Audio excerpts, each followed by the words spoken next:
ಮೂರು ಟ್ವೀಟ್ಗಳನ್ನ ನೋಡಿದ್ರೆ ಬಹುಶಃ ಮಾನ್ಯ ಮುಖ್ಯಮಂತ್ರಿಗಳಿಗೆ ಎಲ್ಲೋ ಒಂದು ದುಗುಡ ಪ್ರಾರಂಭ ಆಗಿದೆ ಅಂತ ನನಗೆ ಅನಿಸ್ತದೆ.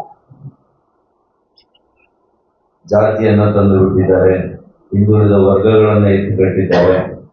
ಟ್ವೀಟ್ನಲ್ಲಿ ಒಬ್ಬ ಮುಖ್ಯಮಂತ್ರಿಗಳು 5 ವರ್ಷಗಳು ನಿರಂತರವಾಗಿ ಜನತಾದಳದಿಂದ ಬಂದಂತಹ ಒಬ್ಬ ವ್ಯಕ್ತಿಯನ್ನ, ಒಬ್ಬ ನಾಯಕರನ್ನ ಕಾಂಗ್ರೆಸ್ ಪಕ್ಷ 5 ವರ್ಷಗಳು ಅವರಿಗೆ ಸತತವಾಗಿ ಮುಖ್ಯಮಂತ್ರಿ ಮಾಡಿ, ಈ ಅವಧಿಯಲ್ಲಿ ಕೂಡ ಈಗೇನು ಇನ್ನೇನು ಕೆಲವು ತಿಂಗಳಲ್ಲಿ 3 ವರ್ಷ 8 ವರ್ಷಗಳು ಒಬ್ಬ ಮುಖ್ಯಮಂತ್ರಿ ಆದ್ಮೇಲೆ ನನಗೆ ಅನ್ಯಾಯ ಆಗ್ತಾ ಇದೆ ಅಂತ ಹೇಳಿರುವಂತ ಪರಿ ನೋಡಿದ್ರೆ ಖಂಡಿತವಾಗಿಯೂ ಮುಖ್ಯಮಂತ್ರಿಗಳಿಗೆ ಎಲ್ಲೋ ಆತಂಕ ಮನೆ ಮಾಡಿದೆ ಅಂತ ನನಗೆ ಅನಿಸ್ತದೆ.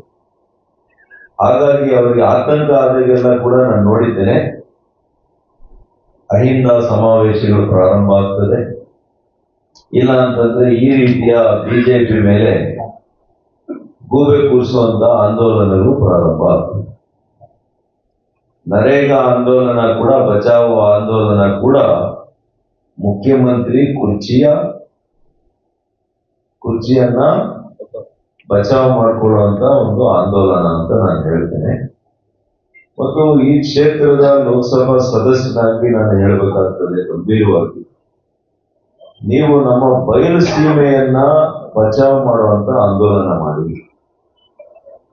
ಚಿಕ್ಕಬಳ್ಳಾಪುರ, ಕೋಲಾರ, ಬೆಂಗಳೂರು ಗ್ರಾಮಾಂತರ ಜಿಲ್ಲೆಗಳನ್ನ ರಕ್ಷಣೆ ಮಾಡುವಂತ ಆಂದೋಲನವನ್ನು ಮಾಡಿದ್ರೆ ಚೆನ್ನಾಗಿದೆ. ನೀವುಗಳು ಸರ್ಕಾರ ಬರಕ್ ಮುಂಚೆ ಬಯಲು ಸೀಮೆಗೆ ಏನೆಲ್ಲ ಮಾಡ್ತೀನಿ ಅಂತ ಹೇಳಿದ್ರಿ. ಮುಖ್ಯಮಂತ್ರಿಗಳು ಯಾವಾಗಲೇ ಆಗಲಿ ಆಂದೋಲನಕ್ಕಾದ್ರೂ ಬರಲಿ, ಕಾರ್ಯಕ್ರಮಕ್ಕಾದ್ರೂ ಬರಲಿ, ಚಿಕ್ಕಬಳ್ಳಾಪುರಕ್ಕಾದ್ರೂ ನಾ ಸ್ವಾಗತ ಮಾಡ್ತೇನೆ. ಆದ್ರೆ ಕಳೆದ 3 ವರ್ಷಗಳಲ್ಲಿ ಚಿಕ್ಕಬಳ್ಳಾಪುರಕ್ಕೆ ತಮ್ಮ ಕೊಡುಗೆ ಏನು? ಒಬ್ಬ ಇಲ್ಲಿನ ಶಾಸಕರು, ಇಲ್ಲಿನ ಜಿಲ್ಲಾ ಉಸ್ತುವಾರಿ ಸಚಿವರು, ಹಲವು ಜಿಲ್ಲೆಗಳ ಸಚಿವರುಗಳು ಇದರ ಜವಾಬ್ದಾರಿಯನ್ನು ತಗೊಂಡಿದ್ದಾರೆ.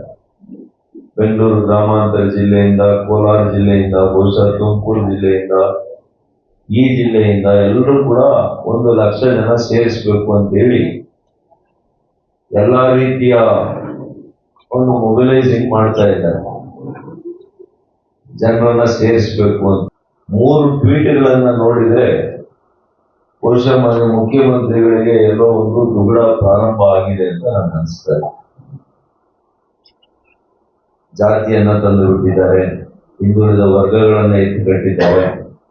ಟ್ವೀಟ್ನಲ್ಲಿ ಒಬ್ಬ ಮುಖ್ಯಮಂತ್ರಿಗಳು 5 ವರ್ಷಗಳು ನಿರಂತರವಾಗಿ ಜನತಾದಳದಿಂದ ಬಂದಂತಹ ಒಬ್ಬ ವ್ಯಕ್ತಿಯನ್ನ, ಒಬ್ಬ ನಾಯಕರನ್ನ ಕಾಂಗ್ರೆಸ್ ಪಕ್ಷ 5 ವರ್ಷಗಳು ಅವರಿಗೆ ಸತತವಾಗಿ ಮುಖ್ಯಮಂತ್ರಿ ಮಾಡಿ, ಈ ಅವಧಿಯಲ್ಲಿ ಕೂಡ ಈಗೇನು ಇನ್ನೇನು ಕೆಲವು ತಿಂಗಳಲ್ಲಿ 3 ವರ್ಷ 8 ವರ್ಷಗಳು ಒಬ್ಬ ಮುಖ್ಯಮಂತ್ರಿ ಆದ್ಮೇಲೆ ನನಗೆ ಅನ್ಯಾಯ ಆಗ್ತಾ ಇದೆ ಅಂತ ಹೇಳಿರುವಂತ ಪರಿ ನೋಡಿದ್ರೆ ಖಂಡಿತವಾಗಿಯೂ ಮುಖ್ಯಮಂತ್ರಿಗಳಿಗೆ ಎಲ್ಲೋ ಆತಂಕ ಮನೆ ಮಾಡಿದೆ ಅಂತ ನನಗೆ ಅನಿಸ್ತದೆ.